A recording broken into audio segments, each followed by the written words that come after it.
Further debate. Member from Newmarket-Aurora. Thank you, Speaker.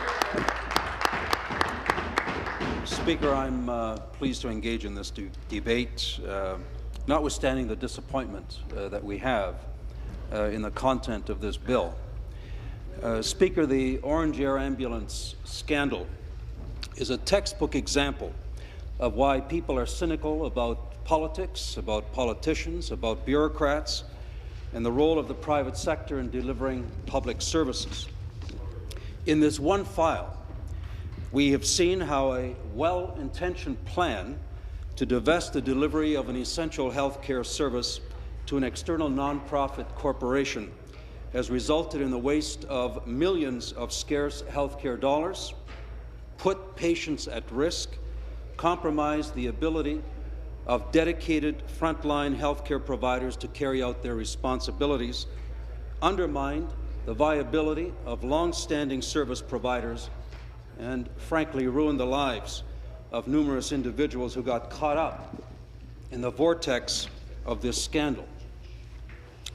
Speaker, what concerns me most is that after some 15 days over months of public hearings, some 57 witnesses and thousands of pages of documentary evidence that makes it clear that the very structure of Ornge is dysfunctional, that it lacks the professional aviation expertise at the most senior levels of the organization to manage and oversee an air ambulance operation, and that there has been a serious failure on the part of the Ministry of Health to exercise oversight responsibilities.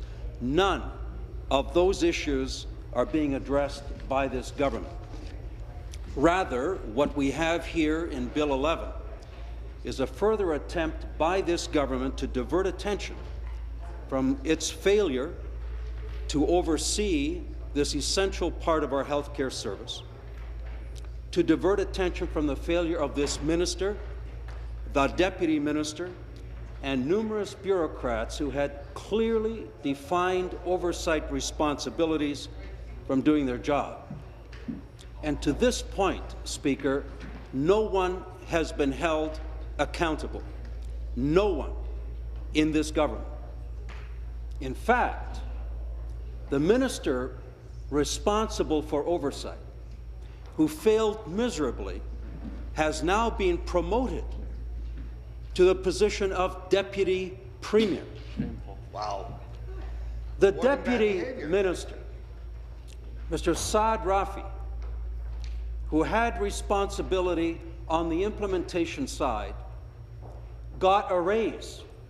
Wow. I want to ask this question, Speaker, to the Premier, the new Premier who has committed to doing things differently, to being accountable. How does she justify that not one individual in this government has been held accountable for their gross mismanagement, and, in fact, individuals within the ministry continue to go unscathed? No consequences for this lack of oversight. Michael Coteau, say yours. And now we have before us Bill 11, resurrected from the death of Bill 50, and despite the fact that the minister had the benefit of extensive debate and input on Bill 50, the predecessor of Bill 11, and despite the fact that the opposition members provided some very clear observations about the failure of Bill 50 to address the issues of the lack of oversight and accountability, none of those changes were incorporated into Bill 11. None of them. Well, they're too busy. Now, what does that tell us? It tells us that this government is either blind to the problems at Ornge, or they simply refuse to see them, or they're complicit. One of the three. And the more I observe this government, the more I have to conclude that they're complicit. What is it about this government that they fail to see? I want to talk about the issue of accountability. Speaker, when Bill 50 was debated, we pointed out, as did members of the third party, that the accountability issues have not been addressed. The issues of whistleblower protection was simply papered over. It's referenced, but it has no substance. And at that time, during that debate, we called for transparency and for accountability. We said to the government, look, if you're serious about wanting accountability, and it's very clear that the government failed in its oversight responsibilities, then let's give oversight responsibilities and authority to the Ombudsman. So that at the very least, if the minister fails, if the deputy minister fails in oversight, that at least we have an independent officer of this legislature who can bring to the attention of Parliament what is really going on. When I first looked at Bill 11, I thought that would be the first change, the first amendment to this original Bill 50 that we would see, but it's not there. And someone else noticed that it's not there, and happens to be the Ombudsman. Now, Speaker, I'm going to read into the record the Ombudsman letter that is addressed to the Honourable Deb Matthews, dated March 1st. And the reason I read it into the record is because I think it's important that members of the government who, I believe, want what all of us want, and that is appropriate oversight and accountability. I am concerned, however, that perhaps many members, because of how busy they are in their respective files, don't always get all of the information. I know the public doesn't. And so for that reason, I want to take the time now to read this letter into the record. As follows, and I quote, I am writing further to the first reading of Bill 11, Ambulance Amendment Act, Air Ambulances. There is no doubt that any steps to increase the accountability of the air ambulance service is welcome. Indeed, in the wake of the many stories of maladministration horrors that have plagued Orange, sound public policy to bring proper oversight to this organization is still sorely needed. While moving in the right direction, measures such as the establishment of an Orange patient advocate and Bill 11's creation of a new bureaucracy of special investigators are insufficient to provide much-needed scrutiny and continue to shield Orange from Ombudsman oversight. My office remains unable to address any individual or systemic issues involving Orange. The Office of the Ombudsman of Ontario is a unique resource to support the Legislative Assembly in holding government accountable. It is there to allow the provincial parliament to scrutinize government bodies. I cannot think of a more persuasive case for this than Orange. Special investigators under Bill 11 would enjoy authority similar to that of my office when it investigates the more than 500 ministries, agencies, boards, commissions, tribunals, and corporations that fall under our jurisdiction. But there is an important difference. The special investigators would report to the Minister of Health and Long-Term Care. They would not be independent of government. Far from being watchdogs, they would operate on a ministerial dog leash. Speaker, those are the words of our Ombudsman. I continue. The newly created Office of Patient Advocate has been positioned by the government as an additional oversight body that alleviates the need to extend Ombudsman oversight to Orange. The Ombudsman is a fully independent officer of Parliament, established by statute with a mandate to investigate individual and systemic issues. By contrast, the patient advocate reports to an Ornge vice president, not even to the board of directors. He or she resides within the bowels of the organization and cannot be expected to investigate any issue with institutional credibility. When this position was publicly advertised, the first line of the duties and responsibilities in the job description noted that the incumbent would be required to, quote, investigate, resolve, document, and report organization-specific patient and visitor compliments, Speaker, compliments and complaints. Needless to say, a position that involves reporting compliments back to management ought not to be confused with the role of the Ombudsman. The recent and proposed changes to Ornge are often put forward as responses to the Auditor General's March 2012 special report, Ornge, Air Ambulance and Related Services.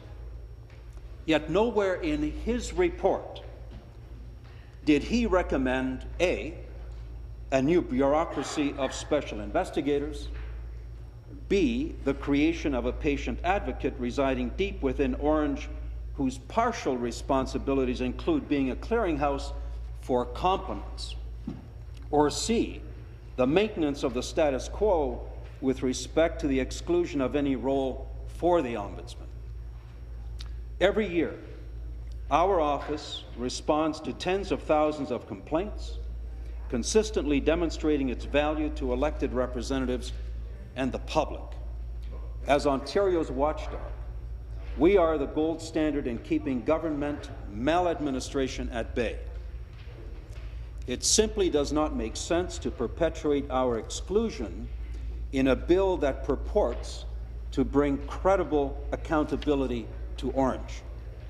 I would respectfully request your support in bringing the necessary amendments to Bill 11 to ensure that it meets the purpose for which it was presented to the Legislative Assembly.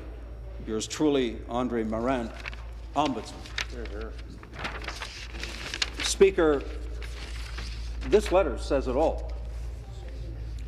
And I want to advise the Minister that we're quite confident that the Minister won't be bringing forward this amendment, but we will. And as the official opposition, this will in fact be the first amendment that we will be proposing to this bill, because we have no confidence that this government has any intention of opening up Ornge to scrutiny, to transparency, and to accountability. And our concern is the track record of this government on other files gives us, and I believe the public, very little confidence that they have any intention of being transparent in their dealings. We'll wait to see how this government responds to our amendments. Once again, we have a commitment from a Premier that it's a new day in this place, a new day of cooperation. And we'll see how substantive that is when we bring forward amendments to this bill and others.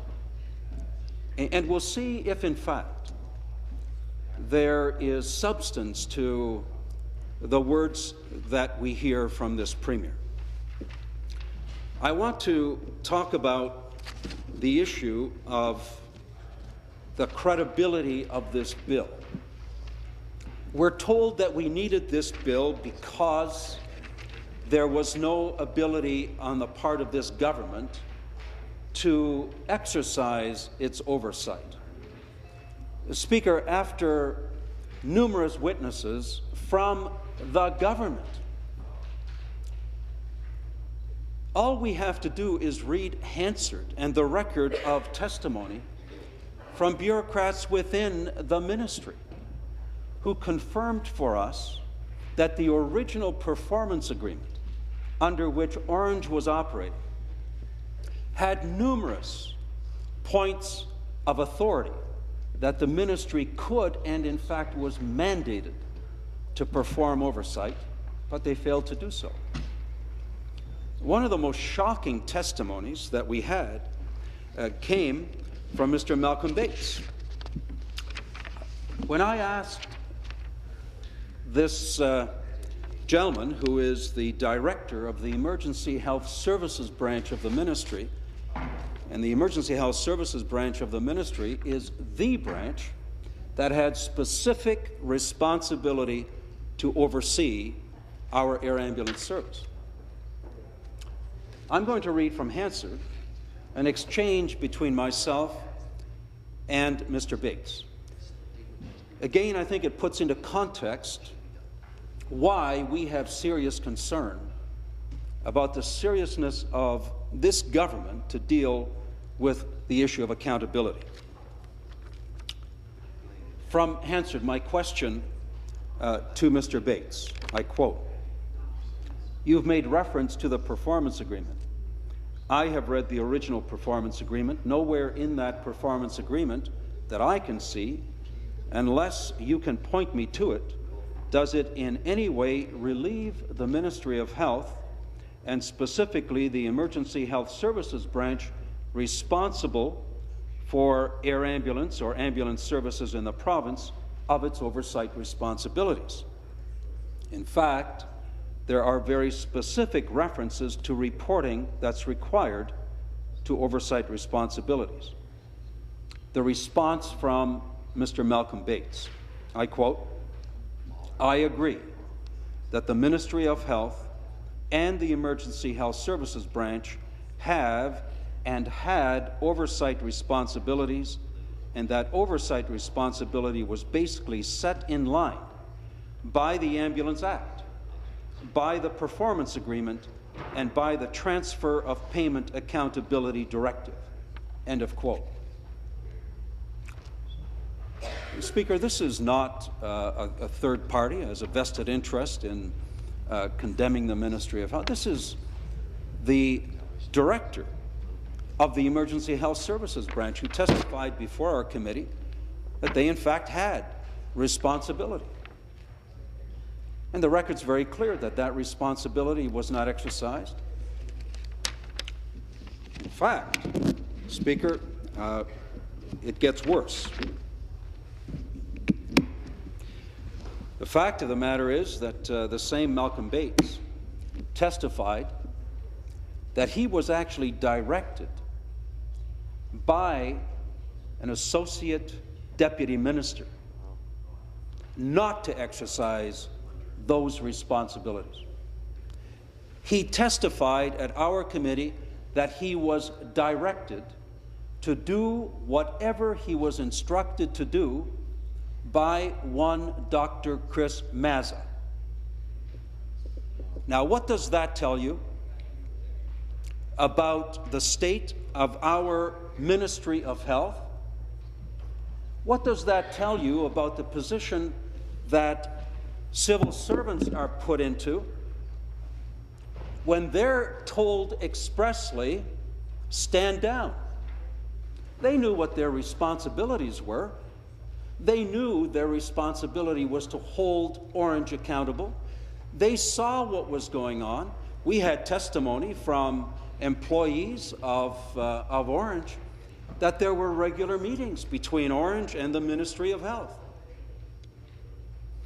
We had testimony and thousands of pages of documentation that showed that Ornge was in fact reporting, not everything, but much, to the Ministry of Health. And yet, nothing was done. Why? Well, one reason is that those civil servants who wanted to do something about it were handcuffed by their superiors. I ask this question. Given the testimony that we have had, I was hoping that at some point I would see the minister stand up and say, you know, we've heard enough. And by the way, here's what's happening. We're going to hold our deputy to account. Saad Rafi, you didn't do your job. Your job's over. We're paying you hundreds, I say hundreds of thousands. That's what the Deputy Minister of Health is getting paid. Shame. He didn't do his job. And I believe that people in this province are cynical about what happens in government because they see the same malpractice, they see the same failures of oversight and maladministration, and no one is held accountable. Oh, the minister is very quick to throw Klees+Mazza under the bus. The minister is very quick to agree that Klees+Mazza should repay. And by the way, I agree with that. Klees+Mazza made horrible mistakes, bad judgment. I think it's probably one of the grossest demonstrations of greed and betrayal of the public trust that this province has ever seen on the part of a professional. However, he's only one player. The reason that he was able to do what he did was because the Ministry of Health did not hold him accountable. At what point should they have taken steps? The minute they found out that there were some 17 corporations that became part of the business plan to do what? Deliver an air ambulance service that used to be run out of Sunnybrook Emergency Room. What's that all about?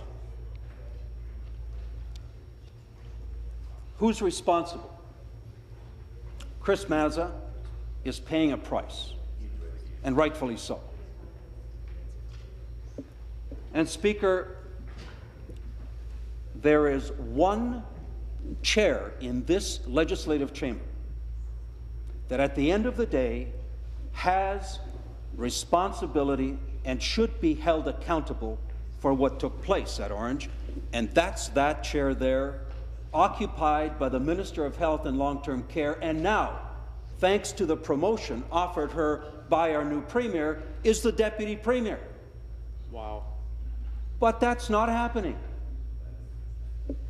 The second person who should be held accountable is Mr. Saad Rafi, the Deputy Minister of Health and Long-Term Care. And why is he able to simply go along as a senior bureaucrat in this government and have no consequences for his lack of oversight? And why is there not an internal investigation by this government based on the evidence that we've had under oath about the fact that there were directions to civil servants to stand down and not to do their job? And why is it, Speaker, that this minister and this premier refuse to give oversight to the ombudsman of this legislature? I think anyone watching, anyone observing, anyone seeing what has taken place so far will understand there's a reason they don't want the ombudsman to have access. There's far too much that they don't want either the legislature or the public to find out. That's right. But our responsibility is to continue on behalf of the public, on behalf of taxpayers, to do what we can to shine the light on what I believe is a very, very serious betrayal of the public trust, and we'll continue to do that. Public hearings into Ornge continue tomorrow. And Speaker, I have asked that the first two witnesses that are called to the hearings are the new CEO of Ornge, Dr. McCallum, who was the former coroner, chief coroner of the province. Now, the reason I wanted to call Dr. McCallum as a witness is because I find it incredibly disturbing the circumstances under which Dr. McCallum accepted his new responsibilities. You see, Dr. McCallum, as the chief coroner of this province, was the individual to whom I referred a number of cases of patients who died under questionable circumstances that involved Orange Air Ambulance. And I asked the coroner to investigate the role that Orange Air Ambulance may have played in contributing to the death of those patients. That same coroner who was investigating Orange at some point entered into discussions about taking on a job, the senior role at Orange. I don't know about you, Speaker, but there are two questions that I have about that. First of all, is the integrity and the judgment on the part of whoever, whether it was the Minister of Health, whether it was the Deputy Minister of Health, whether it was someone on the board of directors of Orange, the new board, who took the initiative and approached the chief coroner who was investigating them about discussing a job to come and work for them. The second question I have is the judgment on the part of the chief coroner at the time for even entering into those discussions, knowing the professional responsibility that he had to the investigations that were going on. You see, every time we turn around, every time a new file is opened on this Orange Air Ambulance file, we have more reasons to question the credibility. We have fewer reasons to trust the Minister of Health, the Board of Directors, now the renewed Board of Directors. Something is terribly wrong here. We have to get to the bottom of it. The next witness I have asked to be called is the Commissioner of the Ontario Provincial Police.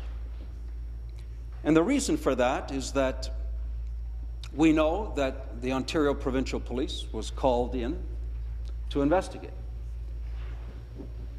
And we've heard nothing over the last number of months in terms of what's happening in that investigation.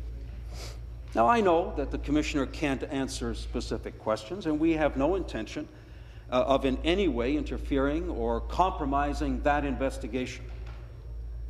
But I do think this House and the public deserve to at least know the resources that are being applied to that investigation, given the multi-millions of dollars that have been wasted of taxpayer dollars.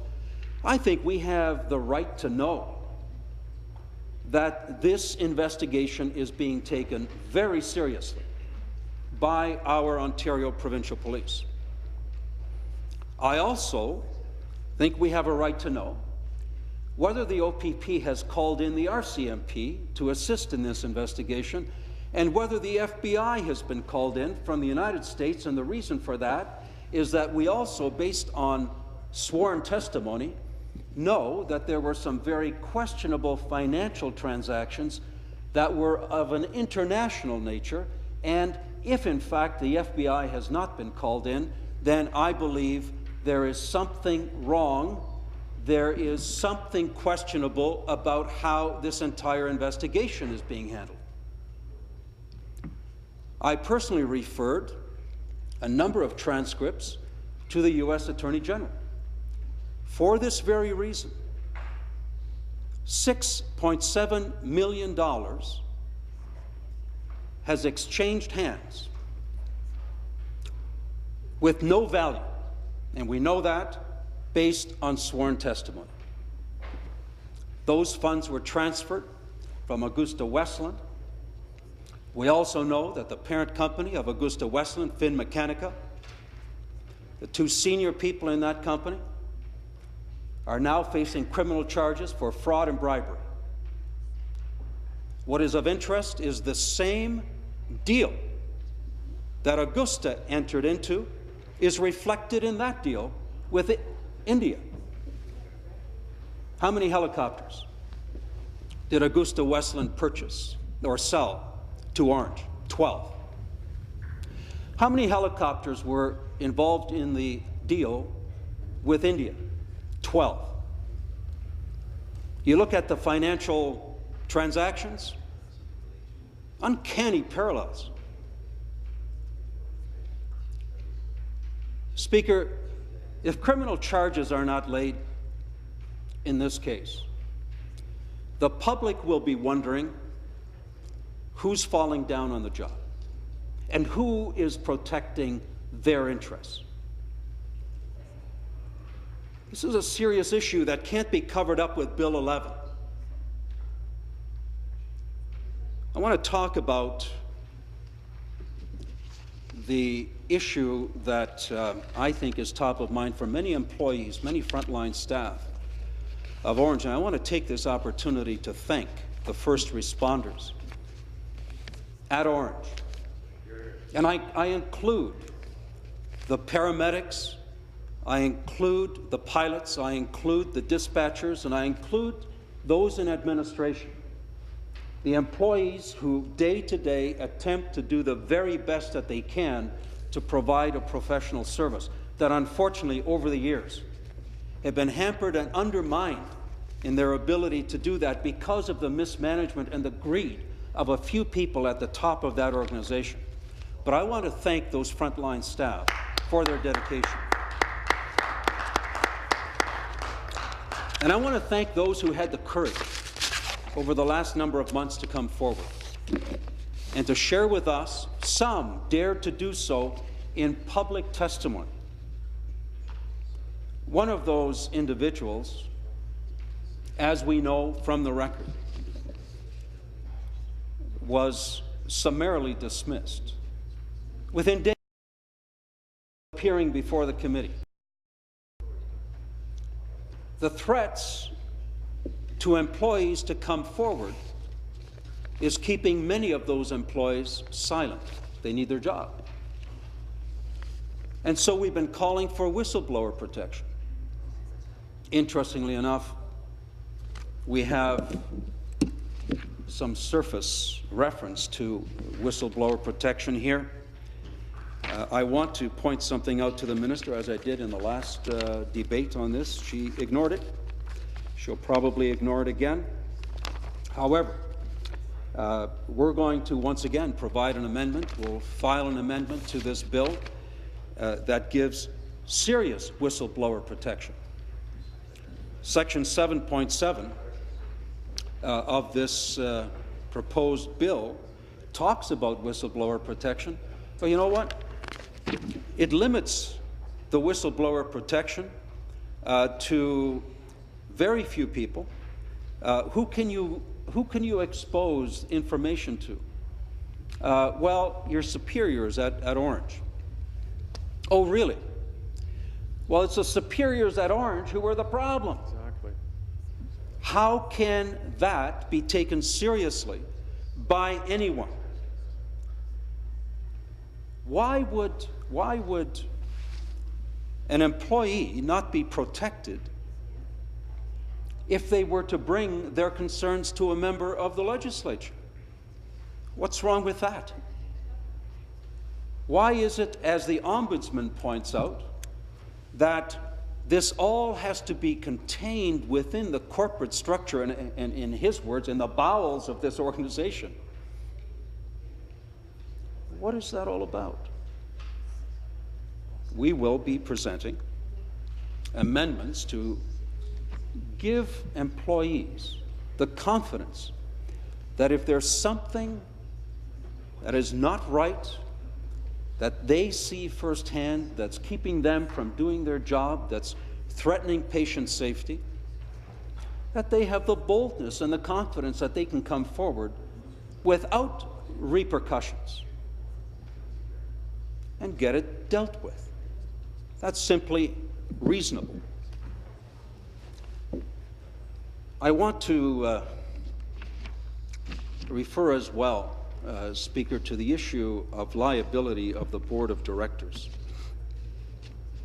You know, as I said earlier, Chris Mazza is in the crosshairs of this government. And I think that the reason, of course, is that that is a very convenient sacrificial lamb. Let's focus on Chris Mazza. Let's be adamant, and the minister makes no bones about how outraged she is at Chris Mazza's actions and his greed. And I want to ask this: where was the Board of Directors while all of this was going on? I went through expense reports yesterday.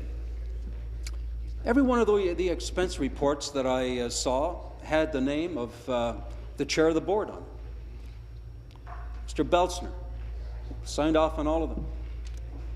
I went over the loans, $450,000, $250,000. Wow. Signed off by Mr. Beltzner, chair of the board.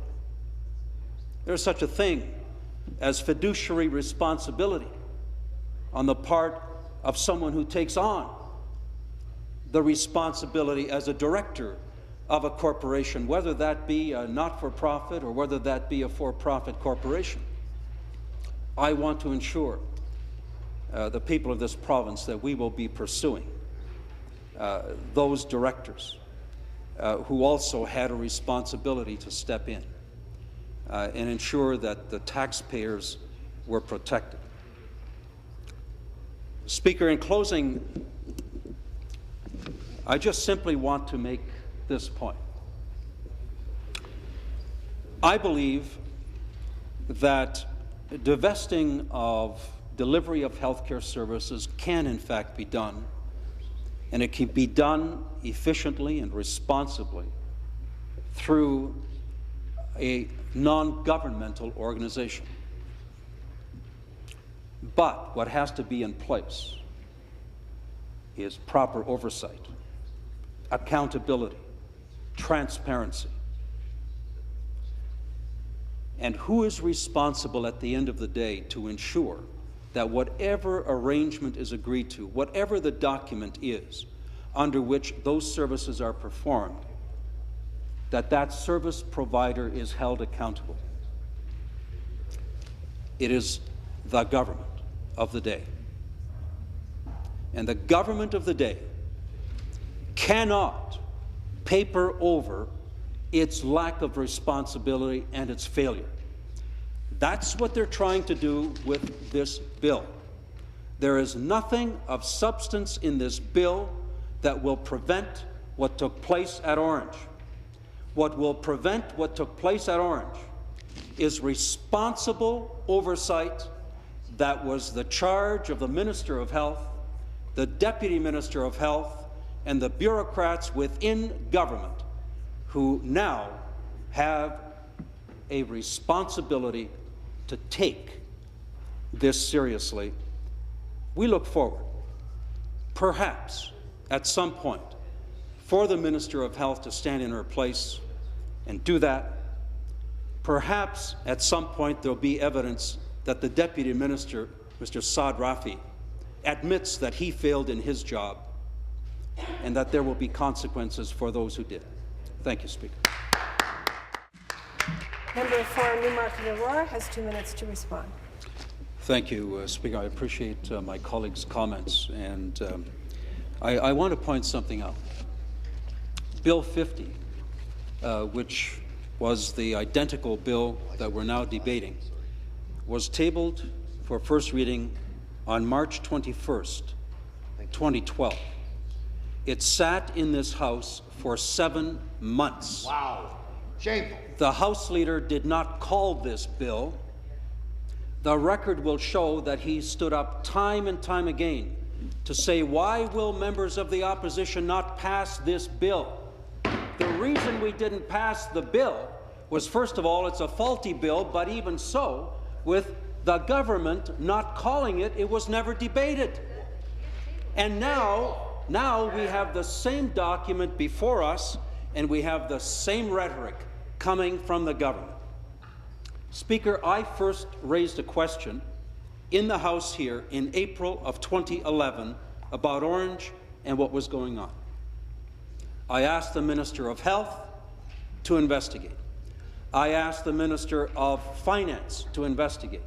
I asked the Premier to investigate. This is all a matter of record in Hansard. Every one of them defended Ornge, assured us all was well. The Minister of Finance said everything is in order. And here we are today. And nothing's changed, except that we found out the truth, or at least some of it, and now this same government continues to deflect responsibility. And until this government admits that they failed miserably, we'll continue our responsibility as members of the official opposition, joined by members of the third party, to hold this government accountable. Thank you, sir.